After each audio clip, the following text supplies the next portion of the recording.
Pode começar.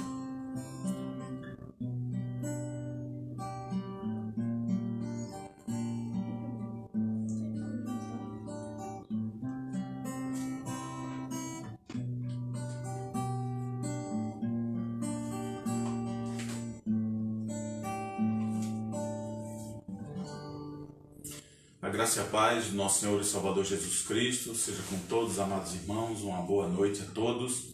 Nós agradecemos ao Senhor por esse momento, pela oportunidade de estarmos na sua santa e bendita presença para cultuar, para adorar, para louvar o nome do Senhor Jesus Cristo. Esse é o domingo, o dia do Senhor, o dia do ajuntamento solene em que o povo de Deus se concentra em estar diante da presença do Senhor para poder louvarmos e engrandecermos o seu santo nome.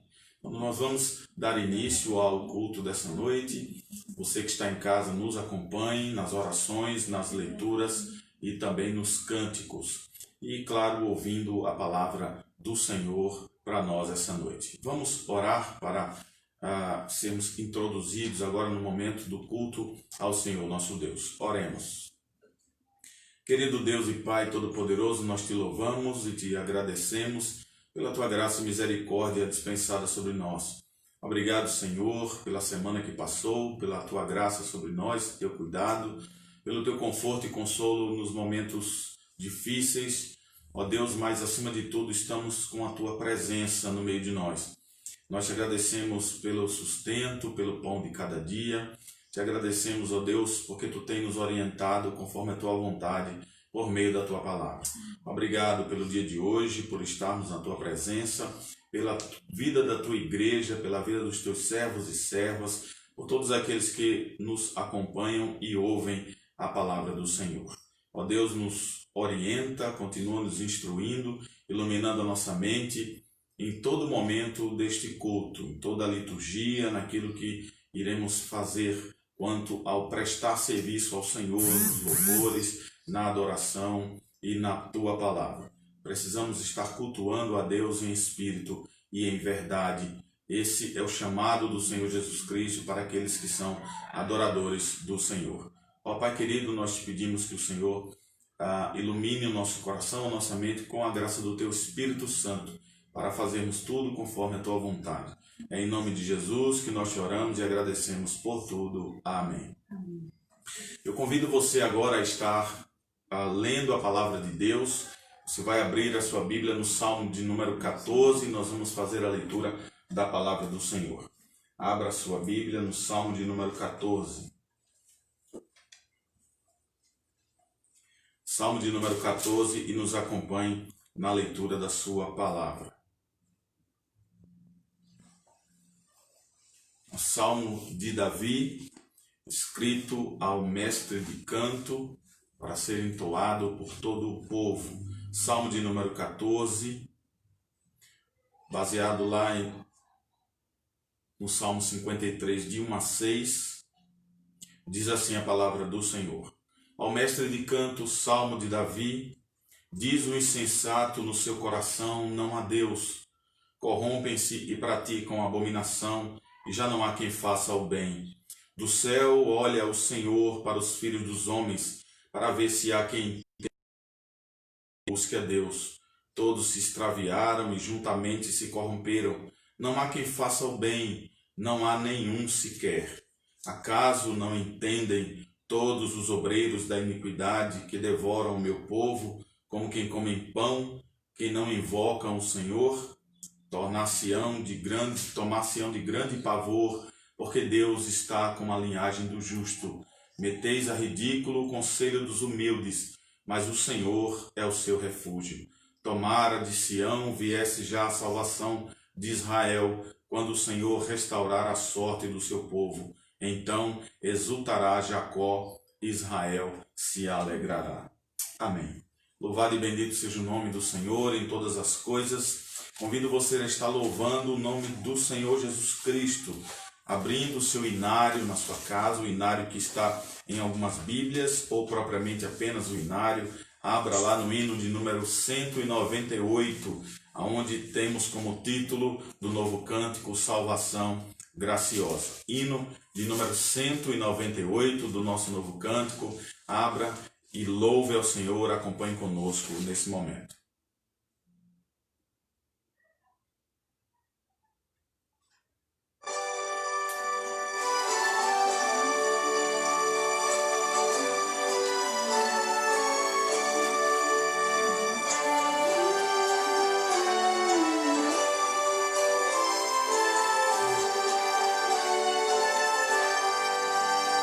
Eis a mensagem do Senhor, aleluia, palavras do bom Deus de amor.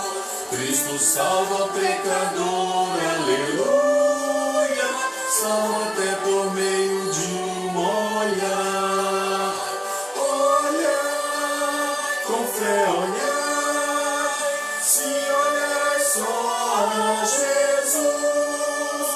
Ele salva o pecador, aleluia, sim, salva quem confiante olhar. A dívida pagou, aleluia, Jesus a satisfez na cruz. Sua vida ele entregou, aleluia, para nos apresentar a Deus.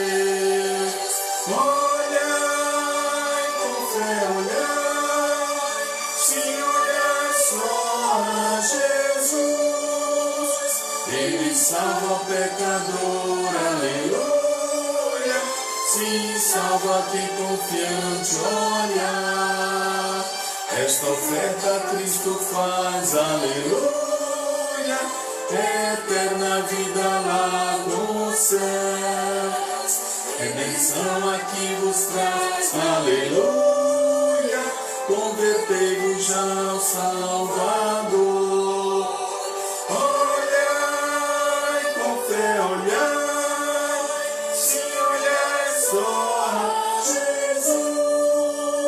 Ele salva o pecador, aleluia, sim, salva quem confiante olhar.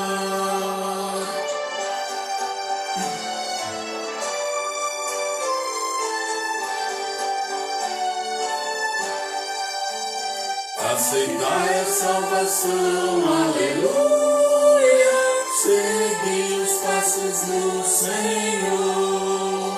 Anunciai o seu perdão, aleluia, proclamai a grande redenção. Olhai, com fé olhai, se olhai só a Jesus. Ele salva o pecador, aleluia, sim, salva quem confiante olhar.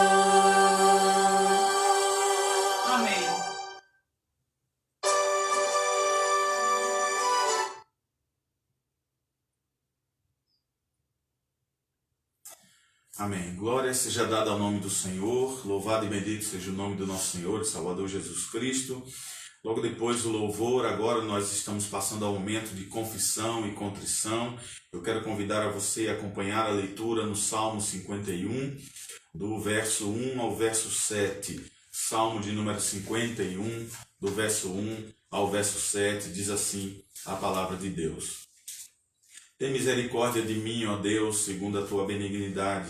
Apaga as minhas transgressões, segundo a multidão das tuas misericórdias. Lava-me completamente da minha iniquidade e purifica-me o meu pecado, porque eu conheço as minhas transgressões e o meu pecado está sempre diante de mim. Contra ti somente pequei e fiz o que é mal à tua vista, para que sejas justificado quando falares e puro quando julgares. Eis que em iniquidade fui formado, e em pecado me concebeu minha mãe.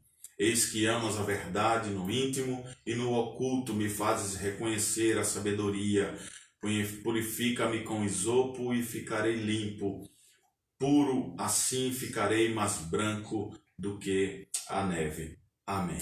Que o Senhor continue nos abençoando na sua palavra lida essa noite, fazendo assim como o salmista do Salmo 119, em que guardaremos a palavra do Senhor no nosso coração para não pecar contra o nosso Deus. Amém.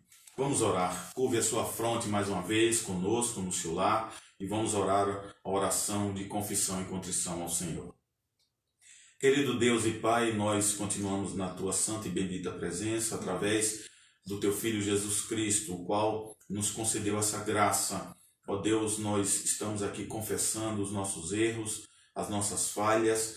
Nós estamos colocando o nosso coração diante da Tua bendita presença, rogando a Ti que Tu tenhas misericórdia de nós, ó Deus, pois bem sabemos, conforme a Tua palavra, que Tu és justo em todas as coisas, justo no Teu julgar para conosco, porque nós somos limitados e falhos, ó Deus. Por isso, Pai, sonda o nosso coração, olha o nosso pensamento, perdoa as nossas atitudes, as nossas palavras que não edificaram. Sê propício a nós, ó Deus, diante das nossas omissões, quando deixamos de fazer o bem.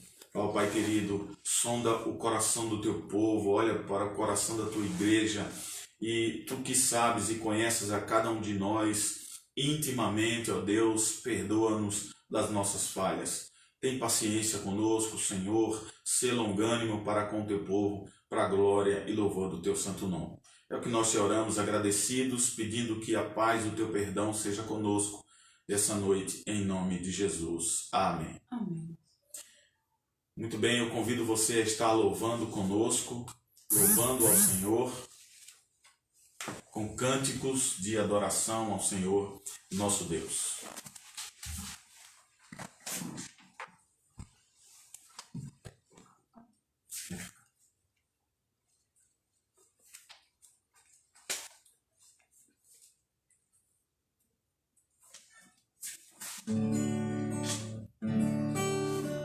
Sempre é tempo de louvar a Deus, sempre é tempo de louvar ao Senhor. Louve em todo o tempo. Assim como é nos orientado biblicamente a orarmos sem cessar, o louvor ele tem que estar nos nossos lábios continuamente. Louvemos ao Senhor nosso Deus.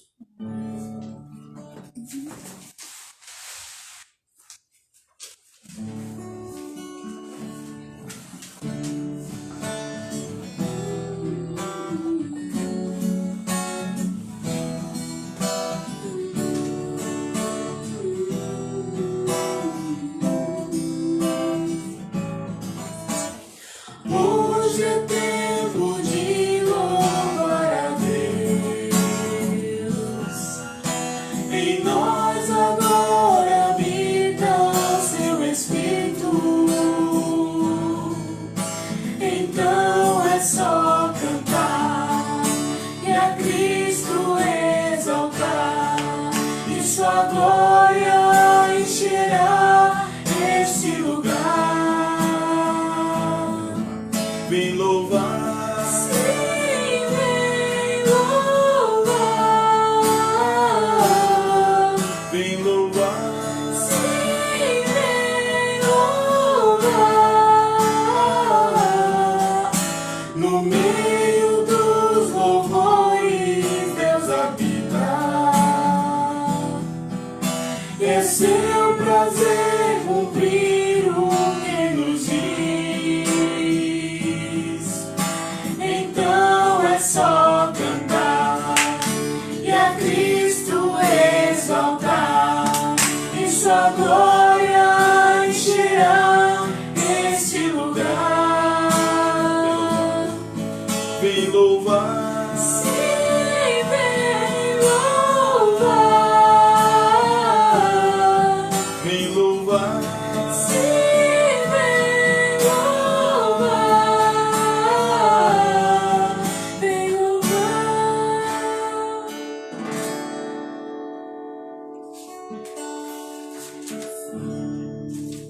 Nós estamos aqui para adorar ao Senhor, por isso a nossa expressão para com o Senhor nosso Deus é de que vim para adorar-te. Louve conosco.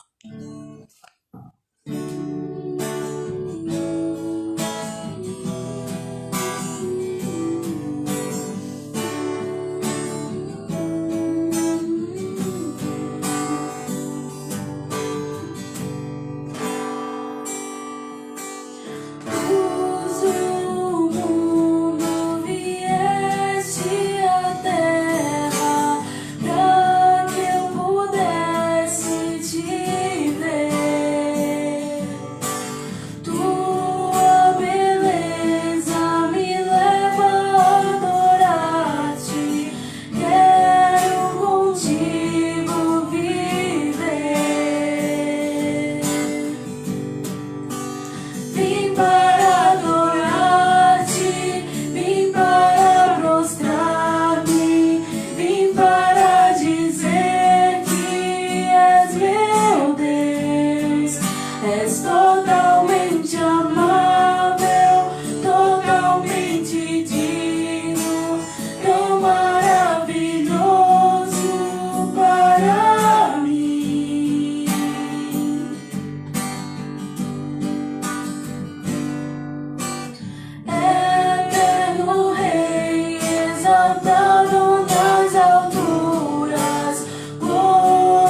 És totalmente amável, totalmente digno, tão maravilhoso para mim. Eu nunca saberei o preço dos meus pecados lá na cruz. Eu nunca saberei o preço dos meus pecados lá na cruz. Eu nunca saberei o preço dos meus pecados lá na cruz. Vim para adorar-te, vim para prostrar-me, vim para dizer que és meu Deus. És totalmente amável, totalmente digno, tão maravilhoso para mim. Vim para adorar-te, vim para prostrar-me, vim para dizer que és meu Deus. És totalmente amável, totalmente digno, tão maravilhoso para mim. Amém.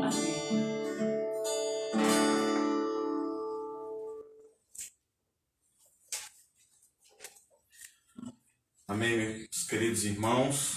Agradecemos a Deus pelo Senhor ter concedido a graça de podermos louvar o seu santo nome, de poder expressar os nossos louvores ao Senhor. E agora eu convido você a meditar na palavra de Deus, a abrir a sua Bíblia lá no livro do profeta Ezequiel, no capítulo 37. Vou fazer a leitura do versículo 1 ao versículo 14. Ezequiel, capítulo 37, do versículo 1 ao versículo 14. Vamos assim estar meditando na palavra de Deus. Diz assim a palavra do Senhor, Ezequiel 37, de 1 a 14. Veio sobre mim a mão do Senhor, e ele me levou pelo Espírito do Senhor e me deixou no meio de um vale que estava cheio de ossos, e me fez andar ao redor deles. Eram muito numerosos na superfície do vale e estavam sequíssimos. Então me perguntou: Filho do homem, acaso poderão reviver esses ossos? Respondi: Senhor Deus, tu o sabes. Disse-me ele: Profetiza esses ossos e dize-lhes: Ossos secos, ouvi a palavra do Senhor. Assim diz o Senhor Deus a estes ossos: Eis que farei entrar o Espírito em vós e vivereis. Porei tendões sobre vós, farei crescer carne sobre vós estenderei pele e porei em vós o Espírito e vivereis. E sabereis que eu sou o Senhor. Então profetizei segundo me for ordenado. Enquanto eu profetizava, houve um ruído, um barulho de ossos que batiam contra ossos e se ajuntavam, cada osso ao seu osso.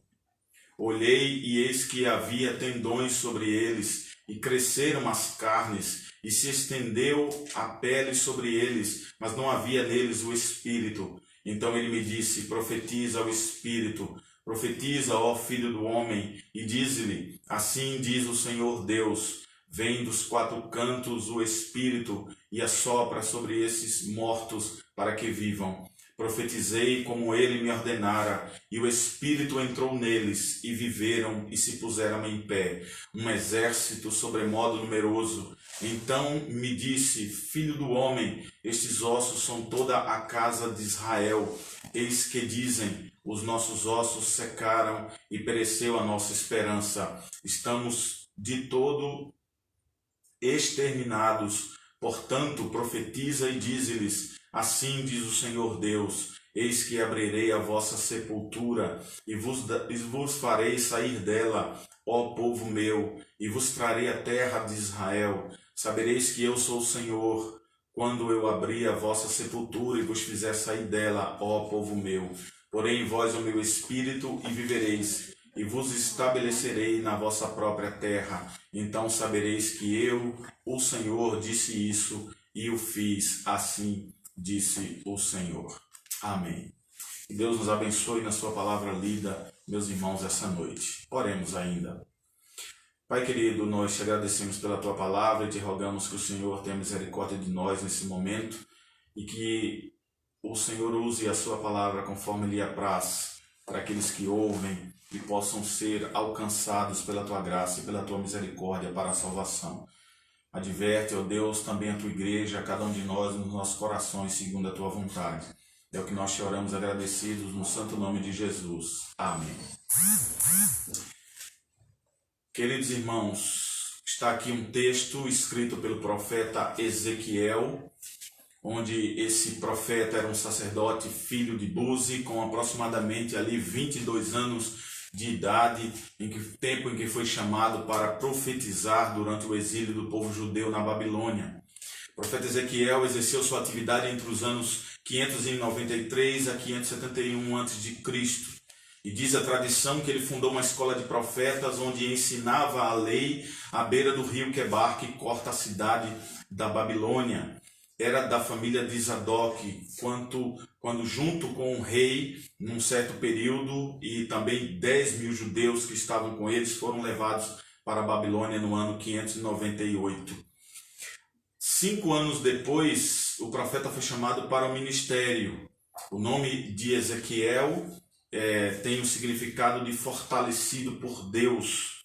E não há dúvidas aqui quanto ao livro que abrimos e ao texto que lemos com relação às visões que ele recebeu durante seus mais de 20 anos de ministério. Essas visões foram dadas a esse homem e ele foi fielmente usado pela graça do Senhor para desafiar e fortalecer os seus companheiros que estavam exilados na Babilônia. O ministério de Ezequiel ele foi marcado por muitas visões, meus irmãos. Você lê o livro do profeta, você vai ver deveras visões que o profeta teve dados por Deus para a edificação do povo, para a exortação do povo, para a salvação daqueles que viriam a crer. E uma dessas visões é o foco da mensagem de Deus justamente para a sua igreja hoje, sobre a visão do vale de ossos secos. Essa é uma passagem muito familiar das Escrituras e a todos os irmãos que leem as Escrituras. Um texto muito explorado por muitos que estudam a palavra de Deus, principalmente levando o texto aos seus sermões, principalmente na área da necessidade de avivamento às igrejas. Porém, nós precisamos aqui nos lembrar de que Deus não está falando às igrejas no geral, nesse contexto e nesses versículos que lemos aqui, mas ele está falando à nação de Israel. Ele está dirigindo uma mensagem diretamente à nação de Israel.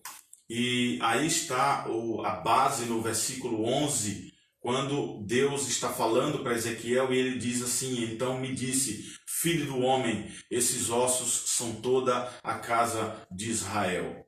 Deus olhou para esse povo e os viu aqui como uma nação morta, mas prometeu a essa nação que chegaria o dia em que ele os ressuscitaria dos mortos e iria usá-los novamente para a sua glória. É o que percebemos no texto. E quando Ezequiel recebeu essa visão, ele se viu cercado de ossos ali, ossos secos, pessoas mortas. E para onde quer que ele olhasse, ele vê morte por todos os lados. Mas Deus lhe ordenou a fazer uma coisa em meio a esse caos, a esse estado de morte que ele pôde contemplar. Prega para esses ossos. Foi ordenado a Ezequiel que ele pregasse a esses ossos secos. E Ezequiel obedece à ordem do Senhor e viu aqueles cadáveres ali sendo trazidos de volta à vida. Porque Deus dá essa visão a Ezequiel. Por que o Senhor o fez ver essas coisas de uma maneira tão dramática? O profeta tinha relatado sobre a desolação que aconteceram na Terra Prometida, já nos textos do capítulo 5, verso 14, no capítulo 12, no versículo 20, no capítulo 23, no versículo 33 e também no capítulo 36, no versículo 34. Ele já havia falado desse estado de miséria e de morte em que o povo se encontrava. E diante disso, o capítulo 37 aqui é uma resposta de Deus para a pergunta feita pela própria nação de Israel, onde Ezequiel nos escreve lá no capítulo 33, no versículo 10, na parte B desse texto.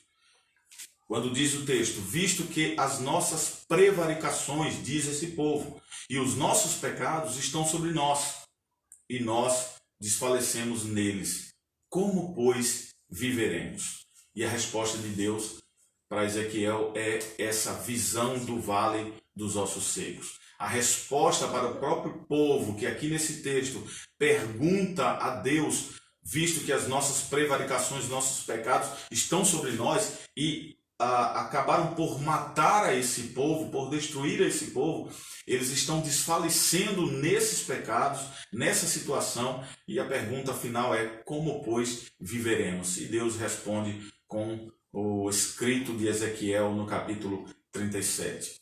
Assim como Ezequiel estava aqui nessa situação, nesse contexto, nós também estamos num mundo cercado por mortos. Para onde quer que olhemos, a evidência de morte espiritual. Igualmente ao profeta, nós somos enviados para pregar a mensagem do Evangelho de Cristo aos mortos, para que eles possam assim viver. E interessante aqui do ponto de vista de Ezequiel, a sua tarefa é humanamente impossível. Não há condições de se falar a pessoas mortas e elas voltarem à vida. Nós bem sabemos disso dentro do nosso contexto, da nossa vida. Não chegamos a comentar ou a falar algo para que um morto levante e fique vivo. Então, esse era o contexto de Ezequiel. Mas mesmo assim, diante dessa impossibilidade que Ezequiel estava vendo, com ossos sequíssimos, e Deus mandando ele profetizar ou pregar a sua palavra, falar a esses ossos para que eles voltassem a ter vida, mesmo diante disso, ele obedeceu a Deus. E nós devemos obedecer a Deus. É importante termos o olhar hoje diante da tarefa de alcançar os que estão mortos no pecado, e também nos parece ser isso uma tarefa impossível, assim como foi aqui com o profeta Ezequiel, mas se obedecermos ao Senhor, segundo as suas ordens, nós veremos o impossível acontecer. Vida será dada àqueles que estão mortos. O apóstolo João, no capítulo 10, lá no versículo 10, na parte B do seu evangelho, o próprio Senhor Jesus Cristo vai nos dar a base para essa vida, onde ele próprio diz: eu vim para que tenham vida e vida em abundância. O apóstolo Paulo, em Efésios capítulo 2, no versículo 1, vai reafirmar o que diz o apóstolo João no seu evangelho. O apóstolo Paulo diz em Efésios: ele vos deu vida, estando vós mortos nos vossos delitos e pecados. Era essa a situação do povo de Israel. E é a situação de muitos ao nosso redor nos nossos dias. Então, diante disso, irmãos, nós veremos aqui três importantes verdades no texto do profeta Ezequiel, capítulo 37, que falam sobre o chamado da igreja para pregar o evangelho num mundo de mortos-vivos. E faremos isso sobre o seguinte tema: a impossibilidade humana de ressuscitar os mortos espirituais. Em primeiro lugar, ou como primeira verdade que nós retiramos do texto, a primeira verdade que o texto nos apresenta aqui é que Deus mostra a Ezequiel uma visão chocante, uma visão terrível. Então, para termos a noção da grande necessidade que o mundo ao nosso redor tem de ouvir o Evangelho de Cristo, o Evangelho da salvação, é preciso ter uma visão clara da condição em que esse mundo se encontra. Então, Deus deu a condição para Ezequiel ver o estado em que se encontrava Israel. É preciso que o Senhor, por meio das Escrituras, e assim como ele já deixa claro aqui, e nós a temos para poder vermos como está a situação desse mundo aí fora, no sentido daqueles que estão mortos espiritualmente por causa do seu pecado. A visão de Ezequiel aqui foi de um vale cheio de ossos secos espalhados. Essa visão aqui era o retrato da desolação, da miséria e da devastação de Israel. Por isso, até que tenhamos a mesma visão, uma visão igual a que ele teve sobre o mundo em que vivemos, não seremos movidos a agir e a pregar o Evangelho. É preciso olhar para as Escrituras aqui e ver o que Ezequiel viu quando olhou para aquele vale de ossos secos. É preciso ter a mesma visão ao olharmos para esse mundo perdido, cheio de mortos espiritualmente falando, e nessa visão chocante que ele teve, ele viu a morte. E nós precisamos também enxergar essa morte espiritual. Aqueles ossos representam morte. Eles estavam concentrados ali em um só lugar. Foi a visão de Ezequiel. A cena era certamente como a de uma terrível batalha que havia terminado e só haviam mortos naquele lugar. Certamente o coração do profeta ficou amedrontado e também partido, porque era o povo de Israel que ele estava contemplando. Culturalmente, um dos piores insultos a um judeu é não ter um sepultamento adequado, e aquela visão também para Ezequiel deve ter sido terrível nesse sentido. Ali estava um vale de mortos, um povo derrotado por seus inimigos, porque eles estavam cativos na Babilônia e deixados para apodrecer onde caíram. Ezequiel tem uma visão de morte em grande escala. Mas ele não só tem essa visão de morte. Há uma outra visão aqui que nos chama a atenção. E, claro, a aplicação do que ele nos dá nas Escrituras é também para, quando olharmos para o mundo ao nosso redor, nós estaremos vendo, de fato, pessoas mortas. Um ajuntamento enorme de pessoas sem vida. E mesmo que essas pessoas estejam trabalhando, desfrutando de lazer, você pode contemplar isso, vendo famílias criando seus filhos, pessoas encantadoras, pessoas que são nossos amigos no trabalho, na escola, pessoas da nossa vizinhança. Você vê intelectuais, pessoas aparentemente saudáveis de todas as regiões, mas essas pessoas não conhecem a Jesus Cristo e com isso estão espiritualmente mortas. Paulo nos diz lá em Efésios, no capítulo 2, no versículo 1, isso sobre esse estado de morte daqueles que estão nesse mundo. E até que o Espírito Santo desperte os homens, esses homens e essas mulheres para a vida espiritual, eles estarão, como diz Paulo, mortos em suas ofensas ou delitos e em seus pecados. Essa é uma verdade para muitas famílias ao nosso redor. Para os pais, para os filhos, amigos, vizinhos, colegas de trabalho, embora possam estar cheios de vida, e nós contemplamos isso todos os dias, estão cheios de vida fisicamente falando, estão mortos espiritualmente.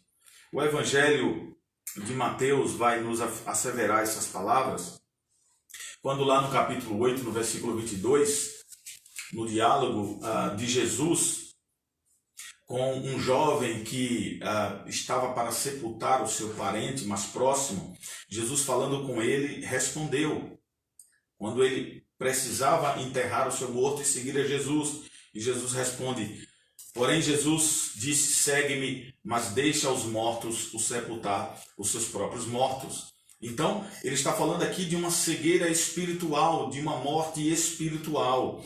Por isso, irmãos, é preciso orar e pedir a Deus que abra os nossos olhos e nos ajude a ver esse mundo ao nosso redor como ele realmente é. Assim como Jesus disse aos discípulos, lá no Evangelho de João, capítulo 4, no versículo 35, não dizeis vós que ainda há 4 meses até a ceifa? Eu, porém, vos digo, erguei os vossos olhos e vede que os campos já estão brancos para a ceifa. Então, esses mortos, eles estão prontos, segundo o Senhor Jesus Cristo, a ouvir a sua palavra, a ouvir o Evangelho e terem vida.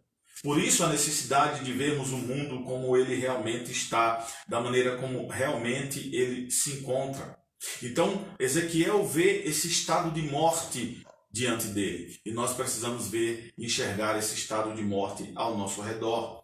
Ele vê também a sua ruína, a ruína desse povo, a desolação, porque os ossos que Ezequiel viu estavam muito secos. O texto aí fala em sequíssimos, num estado completamente seco. Eles pareciam estar naquele vale por muito tempo e terem passado por um estado de calor tão intenso que não havia nenhum traço de umidade. Por isso a expressão sequíssimos, num estado de sem vida alguma, nada brotaria daqueles ossos. Então, naquela condição de mortos e sequíssimos, eles não serviam para nada, além de serem enterrados. Os ossos eram absolutamente, como diz o texto, inúteis, não serviam para coisa alguma. E nós precisamos reconhecer que essa é a condição dos perdidos que vivem nesse mundo. Na carta do apóstolo Paulo aos Romanos, capítulo 3, no versículo 12, ele diz: todos se desviaram e juntamente se tornaram inúteis. Não há quem faça o bem, não há nenhum sequer. Esse é o estado dos mortos espirituais. E a palavra aqui descreve aquele que não gera serventia, ou seja, o significado é inútil, inutilidade. E essas palavras nesse texto nos lembram de que o pecador perdido, de fato, ele é inútil para o reino de Deus. Eles não são usados positivamente para a sua glória. Por isso que é necessário vida. É preciso rogar a Deus que abra os nossos olhos e nos ajude a ver a clara ruína do mundo ao nosso redor. Os perdidos estão presos na lama do pecado e não há como sair com suas próprias forças, porque estão espiritualmente mortos, estão inúteis por seus pecados, precisam ouvir urgentemente sobre o Evangelho de Cristo, esse Evangelho que lhes mostrará a saída e lhes dará vida. Pessoas desoladas pelos pecados da perversão, pessoas que estão escravas sexualmente e em diversos vícios, seja droga, seja alcoolismo, vícios que causam uma destruição da vida, até que entendamos sobre o estado em que se encontram, não seremos movidos a alcançá-los com o Evangelho do Senhor Jesus Cristo. E isso conforme o apóstolo Paulo fala em Romanos 10, 14. Como, porém, invocarão aquele em quem não creram? E como crerão naquele de quem nada ouviram? E como ouvirão se não há quem pregue? Por isso a necessidade do profeta Ezequiel de pregar aqueles ossos secos. Por isso a nossa necessidade de pregar também a esse mundo de ossos secos, de pessoas mortas espiritualmente. Por que eles precisam ouvir? Por que esse vale de ossos secos precisa ouvir a palavra do Senhor? O Salmo 53, no verso 1, responde a isso. Porque essa necessidade é expressa. Porque o insensato no seu coração diz: não há Deus. Olha a voz dos que estão mortos espiritualmente. Olha o sentimento. É esse. Eles se corrompem e praticam iniquidade e já não há quem faça o bem, diz o salmista. Não só essas visões que o profeta Ezequiel teve de morte e de desolação e ruína, mas ele viu também o lamento dos derrotados. Lá no versículo 11 nós podemos ver isso. Ele diz, como o povo está dizendo: eis que dizem, ou o Senhor está dizendo a Ezequiel, eles estão dizendo, os nossos ossos se secaram e pereceu a nossa esperança. Estamos de todo exterminados. A nação de Israel aqui, meus irmãos, diante do texto, foi derrotada.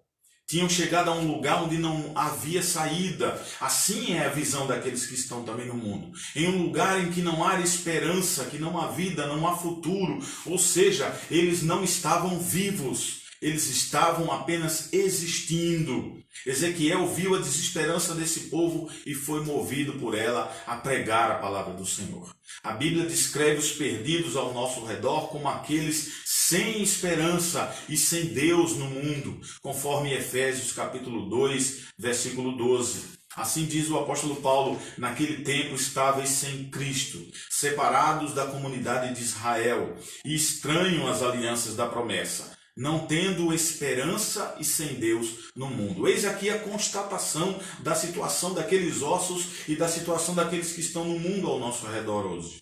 Não é difícil ver um mundo sem esperança. Nós vemos aí o tempo todo nações inquietas, convulsão em nossa cultura, a condição instável da nossa economia, ameaças constantes de guerra, incertezas políticas e governamentais, entre outras coisas que nós poderíamos listar aqui, fazer uma lista enorme. Tudo isso causa desespero nas pessoas. Quando não há paz no coração, não há descanso. Mas quando há paz no coração, há descanso na vida. Mas quando falta paz, reina aqui, como o profeta Ezequiel viu, o lamento e a desesperança. Por isso, é preciso ver o desespero dos perdidos, onde muitos são opositores a Deus, ao Evangelho e à piedade. Mas muitas vezes suas ações aqui são um apelo, um desejo de ajuda, um apelo dos que estão sem esperança. É preciso ver nesse vale o lamento daqueles que estão perdidos, mortos, devastados e derrotados em seus pecados. E a nossa oração, irmãos, deve ser dando o Evangelho. E essa pregação é para que Jesus Cristo sobre a sua morte na cruz do Calvário e que é a única esperança e fonte verdadeira de vida para todo aquele que vier a crer. Por isso Ezequiel viu esse vale chocante, esses ossos secos, um estado lastimável e impossível dele ver vida ali sem que Deus não tivesse agido. Em segundo lugar, do versículo 4 ao versículo 5, Deus mostra a Ezequiel que o vale é uma responsabilidade dele e também uma oportunidade única, assim como é para nós, uma responsabilidade para a igreja e uma oportunidade única na pregação do Evangelho. Enquanto aqui Ezequiel,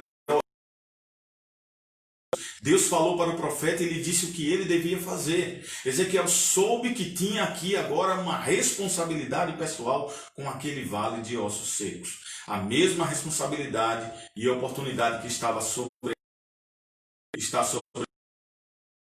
hoje. A sua ordem foi de pregar. Ele foi ordenado a pregar. Disse o Senhor: profetiza sobre esses ossos e diz-lhes: ó ossos secos, ouvi a palavra do Senhor. E Ezequiel percebeu ao pregar, nada poderia aqui ser mais impossível do que pregar a um monte de ossos. Quando Deus, no versículo 3, pergunta: filho do homem, podem esses ossos reviver? A resposta do profeta foi: ó Senhor, tu o sabes. E aqui podemos perceber o profeta vendo a impossibilidade de vida ali naqueles ossos, a inutilidade e a ruína da sua vida em pregar, e também a inutilidade e a ruína desses ossos, e tanto quanto a sua força em saber que ele, por ele só, ele não podia ter vida. Ezequiel aqui foi esmagado pela visão da morte, pela devastação e derrota que viu representada por aqueles ossos secos, e principalmente pela sua impossibilidade de gerar vida. Por isso, irmãos, quando nos deparamos à frente da verdadeira condição de um mundo perdido, nós podemos aqui entender a resposta de Ezequiel: Senhor, só tu sabes. Será que existe algo mais difícil do que confrontar o mundo de homens e de mulheres sem vida, sem esperança por estarem sem Cristo? Isso é muito difícil. Mas esta é a obrigação da igreja. Deus não prometeu abençoar os nossos sistemas teológicos. Deus não prometeu abençoar as nossas teorias filosóficas. Ele se comprometeu em usar a pregação da sua palavra e nos usar para isso. Quando ele disse lá no profeta Isaías 55:11, assim será a palavra que sair da minha boca. Ela não voltará para mim vazia, mas fará aquilo que me apraz e prosperará conforme a minha vontade. É isso que está falando o Senhor, nosso Deus. Essa é a ordem, esse é o desejo do Senhor, o desejo do seu coração para a nossa vida em pregar o Evangelho. E nos mostrando, claro, como ele usa o profeta Ezequiel aqui na pregação do Evangelho, isso nos mostra que apenas através da pregação bíblica é que nós ouviremos os sons dos ossos se juntando àquilo que o profeta Ezequiel ouviu lá no versículo 7. Enquanto eu profetizava, diz o texto, houve ossos que batiam contra ossos e se ajuntavam cada osso ao seu osso. A prova aqui é que só produzir o milagre da vida, segundo o autor aos Hebreus, no capítulo 14, no versículo 12. Diante dos gumes e penetra até o ponto de dividir a alma e espírito, juntas e medulas, e é apta para discernir os pensamentos do coração. Ele está falando aqui do evangelho do nosso Senhor Jesus Cristo. Assim como Romanos assevera aqui, o apóstolo Paulo escrevendo na 16, é o poder de Deus para a salvação de todo aquele que crê, primeiro do grego e também ao grego. O que um mundo perdido precisa, irmãos? Ou, na verdade, o que um mundo perdido não precisa? Ele não precisa de histórias, não precisa de opiniões religiosas, de ideologias ou filosofias. Não precisa disso, mas o mundo precisa ouvir o evangelho da graça, precisa ouvir a verdade de que Cristo Jesus morreu na cruz para salvar pecadores. Precisam ouvir que ele ressuscitou dos mortos, sendo ele próprio caminho, verdade e vida, e que nele não há, e que sem ele não há esperança, não há vida e salvação. É nossa responsabilidade pregar essas verdades, segundo o que diz o Evangelho de Marcos, capítulo 16, versículo 15. E disse-lhes Jesus, e indo por todo o mundo, pregai o Evangelho a toda criatura. Ezequiel recebe a ordem de interceder. Se você olhar para o versículo 9, você vai ver isso. Ele recebe essa ordem, a proclamação do Evangelho e também a intercessão para que esses mortos vivam. A pregação gerou o ajuntamento de ossos com ossos, vimos aí no verso 7, carne, tendões e pele. Mas a palavra ainda diz lá no versículo 8, não havia vida. Não havia fôlego, não havia o Espírito ainda neles. Ezequiel pregou a palavra de Deus aos ossos e eles tinham uma aparência de vida, mas ainda não tinham o Espírito. Eles precisavam do Espírito de Deus para viver. Porque só através da pregação as pessoas estão convencidas da verdade, mas podem ainda permanecer como que cadáveres, até que o Espírito de Deus venha sobre elas. Por isso, Jesus disse aos seus discípulos que esperassem, vamos nos lembrar aqui, que aguardassem a promessa de Joel, capítulo 2, lá em Jerusalém, até que fossem espiritualmente dotados de poder, ou seja, dotados de vida e vida que vem do alto. Lá no Evangelho de Lucas, no capítulo 24, no versículo 49, diz o Senhor, eis que envio sobre vós a promessa do meu Pai. Permanecei, pois, na cidade até que do alto sejais revestidos de poder. Assim, o cumprimento de Pentecostes, lá em Atos capítulo 2, no versículo 2, se cumpre. Vida é dado para aqueles que estão mortos. E enquanto aquele povo ali experimentava o acontecimento, homens e mulheres mortos estavam chegando à vida. Um mundo dos homens e mulheres sem vida, inúteis e sem esperança, irmãos, nunca será transformado a menos que o Espírito Santo sopre sobre a pregação do Evangelho, sopre vida a esses que escutam a palavra do Senhor. Oremos pelas igrejas, pregadores e missionários que são testemunhas diretas nos vales, irmãos. Sem que Deus os atraia, esses mortos para si, eles não serão salvos. E isso não sou eu que estou dizendo, mas é a palavra de Deus no Evangelho de João, capítulo 6, no versículo 44, onde o próprio Senhor Jesus Cristo diz isso.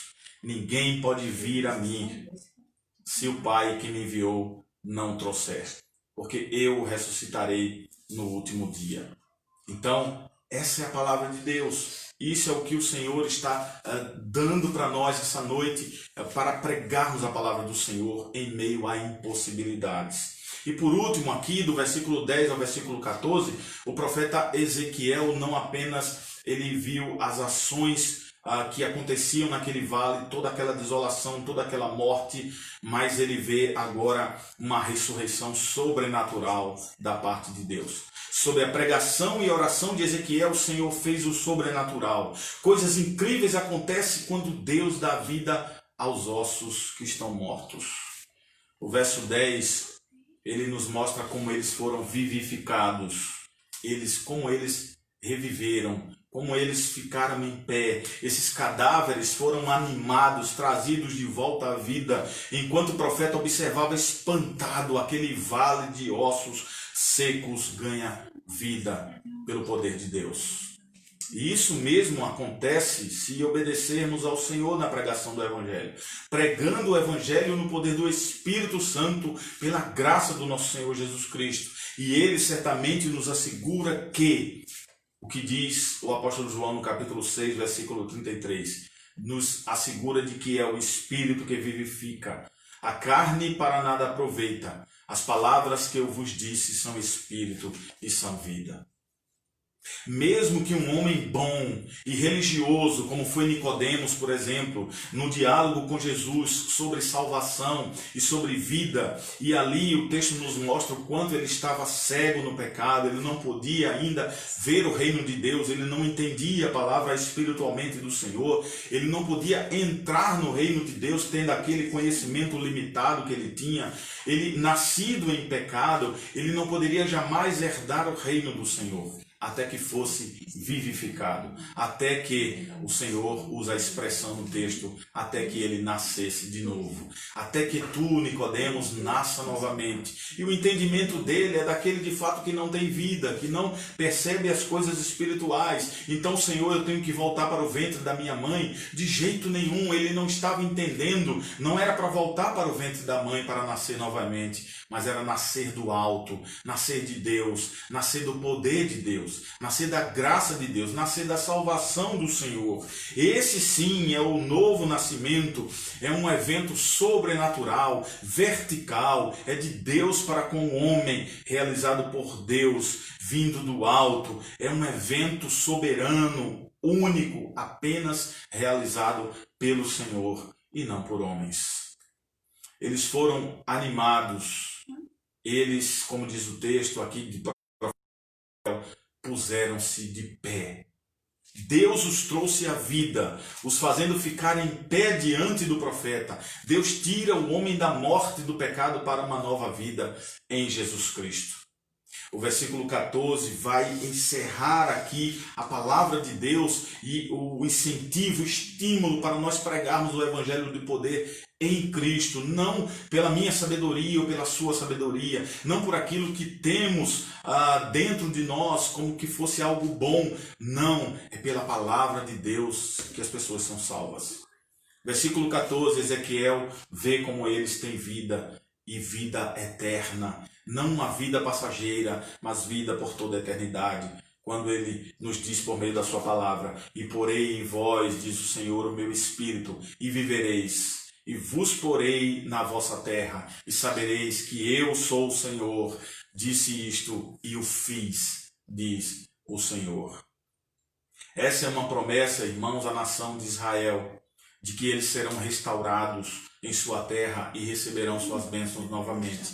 Então ele diz, então sabereis que eu sou o Senhor, o disse e o fiz. Deus faz com que Israel saiba que o que ele fez foi uma obra soberana, livre, da sua livre vontade. Ele fez algo grande neles e por meio deles. É a mesma verdade para a igreja dos nossos dias. Os dias das ações grandiosas e graciosas de Deus não acabaram, meus irmãos.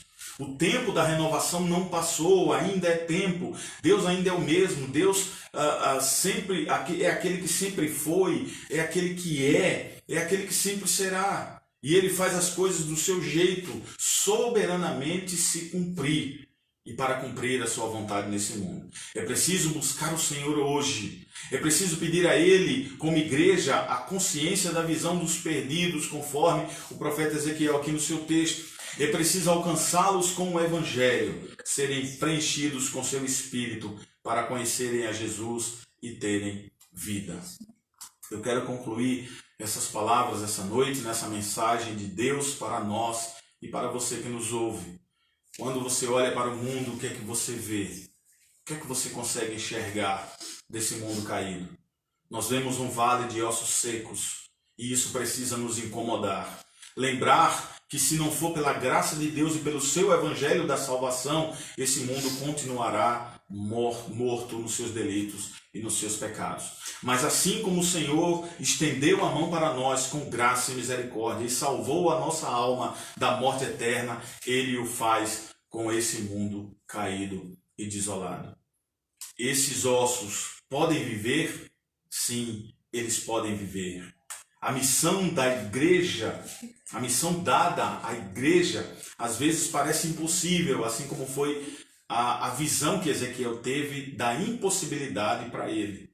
A visão parece de um momento de uma ação impossível, mas se buscarmos o Senhor e a sua ajuda, assim como Ezequiel atentou e ouviu a palavra de Deus, a sua ordem para pregar no seu poder, Ele nos dará força certamente, a força na medida que precisamos para continuar pregando o Evangelho da graça do nosso Senhor Jesus Cristo. E o vale de ossos secos se tornará agora um vale de vida, de pessoas salvas no Evangelho de Cristo Jesus. Amém. Que o Senhor nos abençoe, que o Senhor nos guarde, que o Senhor nos proteja, mas acima de tudo que Ele nos dê a consciência do que foi pregado hoje na sua palavra, para falarmos àqueles que estão secos e mortos.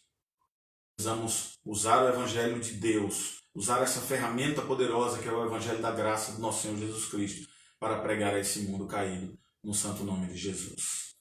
Que o Senhor continue nos concedendo a consciência, a igreja, de pregar o Evangelho da salvação.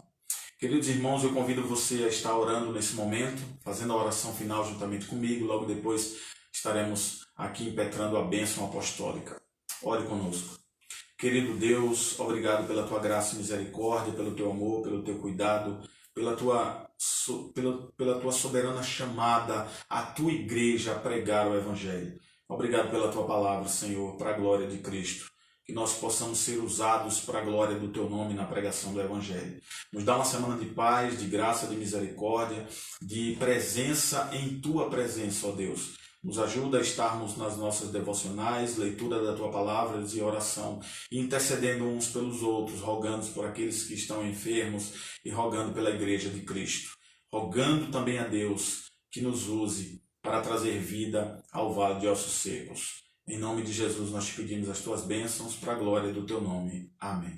Recebam a bênção, meus irmãos. Que a graça e a paz do nosso Senhor e Salvador Jesus Cristo, que o amor de Deus, nosso eterno e soberano Pai, com a comunhão e a consolação do Divino Espírito Santo, que repouse sobre todos nós, sobre a igreja de Cristo, sobre o povo de Deus espalhados para a face da terra, hoje e sempre. Amém.